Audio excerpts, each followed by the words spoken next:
Greetings, everyone. Today is China's traditional Mid-Autumn Festival, a time when a bright moon rises over the sea, shared by all at the ends of the earth. First and foremost, I extend my warmest wishes for a joyful festival and family reunions to friends old and new across the globe. Although friends in the Asia-Pacific time zone have already entered the 16th day of the 8th lunar month, let us not forget that this year brings a rare supermoon, with its fullest and brightest moment occurring precisely on the 16th, a true embodiment of the saying, the moon on the 15th is fullest on the 16th. So, do not miss the chance to continue admiring the moon. While we gaze at the starry skies, let us also cast our eyes downward to confront an increasingly grim reality. This year, the National Day holiday coincides with the Mid-Autumn Festival, a rare alignment. Yet, strikingly, the party's flagship media outlet has issued an unprecedented salvo of 6 articles, vociferously rallying confidence in China's economy. This event has ignited a firestorm of online debate, and the reason is simple, a single sentence. Allow me to assert that this maneuver is far from impromptu. It is a meticulously orchestrated move targeting Xi Jinping, intricately tied to the upcoming 4th plenary session. Why do I say this? Nearly a month has passed since the Yu Minglong case, yet online scrutiny has not waned. Instead, it has intensified, with new audio and video files surfacing. These have fueled widespread speculation that Yu Minglong was sacrificed, with the motto once again pointing directly at Xi Jinping. Is this mere conspiracy theorizing, or could it hint at a darker, more sinister reality? Today is October 6th, Easter Daylight Time. I am Tang Jingyuan, and I welcome you to subscribe to our channel as we objectively uncover the truth behind the news. Since last Tuesday, September 30th, People's Daily has published a series of commentaries under the column China's Economy under the Guidance of Xi Jinping's Economic Thought, authored under the pseudonym Zhong Kaiwen. As is widely known, Zhong Kaiwen is a homophonic abbreviation for Central Finance and Economics Committee article, signaling the highest-level pronouncements from the party's economic core. The first 2 articles in this series, viewing the leap and transformation of China's economy in the new era from a global perspective and deeply understanding the inherent logic of China's long-term, stable economic development, adopt an international lens, claiming that amid escalating geopolitical conflicts and rampant global trade protectionism, China's economy has maintained strategic composure. This is attributed to the institutional advantage of the Communist Party's long-term single-party rule, free from the short-sighted policies and erratic changes seen in Western multi-party systems, or so they claim. These initial pieces serve as a retrospective warm-up. The third article, scientifically and objectively assessing China's current economic development trends, takes center stage with a weighty focus, confronting harsh realities and responding to external voices predicting China's economic decline. The article acknowledges that China's economy faces numerous risks and challenges, such as operational difficulties for some enterprises and pronounced fiscal imbalances in certain regions.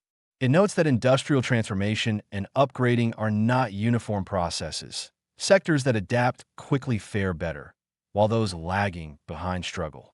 Then comes the sentence that has set the internet ablaze, the core of this series. We must view the situation comprehensively and not negate the overall economic situation just because some economic entities are experiencing difficulties, falling into the trap of seeing only the trees and not the forest. Subsequent articles, such as China's economic transformation and upgrading, hold major opportunities, and China as a model of global inclusive development shift to a forward-looking tone. In summary, under Xi Jinping's guidance, China's economy boasts a glorious past, promises a radiant future, but demands that the nation tighten its belt to pay the current price. What is this tactic? Those familiar with the dynamics of the red arena will recognize it as a classic con artist playbook. There's nothing new under the sun. The Communist Party has been recycling this approach for decades. This series, launched on September 30th, has reached its 7th installment today, titled China's Economic Development Embodies Openness and Win-Win Cooperation. Notably, Every article's title is followed, without exception, by a parenthetical note: China's economy under the guidance of Xi Jinping's economic thought. Clearly, this series is a high-level, coordinated effort by the Central Finance and Economics Committee and the Propaganda Department, launched during the National Day Golden Week to cultivate an aura of economic prosperity. More crucially, it sets the stage for the upcoming fourth plenary session. As for its impact, I must objectively state that these 7 grandiose articles, despite their lofty rhetoric, pale in comparison to the seismic weight of the single sentence. We must not negate the overall economic situation just because some economic entities are experiencing difficulties. Why? Because the internet is awash with fervent discussions targeting this line, amplified by a critical backdrop. The Beijing Statistics Bureau dropped a bombshell, revealing a catastrophic plunge in August consumption data. According to the National Bureau of Statistics, China's retail sales of consumer goods in August grew by 3.4% year-on-year, with a cumulative 4.6% increase from January to August. In stark contrast, Beijing's consumption plummeted, with the Beijing Statistics Bureau reporting an 11.4% year-on-year decline in retail sales for August and a 5.1% drop from January to August. Shanghai's consumption showed slight improvement, with a 13% year-on-year increase in August, but its January to August growth was only 3.7%, below the national average. On Sunday, Eatsai Global cited JD Group's chief economist, Shun Jingguang, who openly acknowledged that consumption growth in first-tier cities lags behind other cities, a divergence that began in 2024. First-tier cities' consumption remains consistently weak, falling below national levels. This reveals a stark truth. The consumption engines of first-tier cities like Beijing, Shanghai, Guangzhou, and Shenzhen have stalled. With Beijing experiencing a precipitous drop, the entire economic train is bound to slow dramatically or even grind to a halt. It's only a matter of time. The transmission of an economic crisis takes time, and the good days for Chinese people are still ahead. I've seen netizens lamenting that during this Golden Week, relatives traveling to Beijing found Tiananmen Square, the Great Wall, and other hotspots eerily deserted, devoid of the usual crowds. Beijing Daxing Airport's terminal was sparsely populated, a testament to the severity of consumption downgrading. Even more peculiar, on National Day itself, there was a noticeable absence of patriotic posts celebrating the party's founding. Even the paid trolls seemed to be slacking, underscoring the dire state of the economy, far beyond what most can imagine. From any angle, the sentence "we must not negate the overall economic situation just because some economic entities are experiencing difficulties" is the linchpin of this series. First, logically, if we cannot negate the overall economic situation because some entities struggle, then the converse holds. We cannot affirm the economy's health just because some entities thrive, when the reality may be dire. Second, this rhetorical device is reminiscent of Foreign Ministry spokesperson Hua Chunying's infamous line: "I am one of 1.4 billion, my colleagues are one of 1.4 billion, Chinese media reporters are one of 1.4 billion. How come we don't feel oppressed? Why do we feel so happy, safe, proud, and fulfilled living in China today?" This formula can be applied to Xi Jinping's rhetoric. We cannot negate the party's globally leading health and longevity achievements just because some people don't live to 150. This phrasing has become the internet's latest meme, spawning countless ingenious variations, such as, "We cannot negate the party's overall corrupt landscape just because a few officials aren't corrupt," or "We cannot negate overall health just because some organs have cancer," or "We cannot deny the overall fairness of socialism just because rural pensioners receive a few hundred yuan a month while insiders get tens of thousands." These memes expose the absurdity of the party media's logic. The so-called some economic entities encompass countless unemployed workers at the bottom, drowning in debt, unable to afford homes or consumption. Yet these 95% are deemed unrepresentative. Meanwhile, the overall economic situation refers to the bureaucrats, officials, and privileged elites who revel in luxury. How could they possibly feel the economy's struggles? Promoting economic optimism has long been the leitmotif under Xi Jinping's iron grip, enforced by the national security apparatus. But this time, the tune is noticeably off-key. Are the Central Finance Committee's writers truly so inept? I doubt it. In my view, this series smacks of sophisticated sabotage. First, these articles break convention by explicitly noting in bold that they are China's economy under the guidance of Xi Jinping's economic thought, signaling that every viewpoint is Xi's brainchild. Thus, any complaints about economic deterioration fall squarely on Xi's shoulders. He owns this mess. Second, the argument that we cannot negate the overall situation due to partial struggles is a hallmark of Xi's retrograde rhetoric. By amplifying this point, the party media channels public discontent directly at Xi.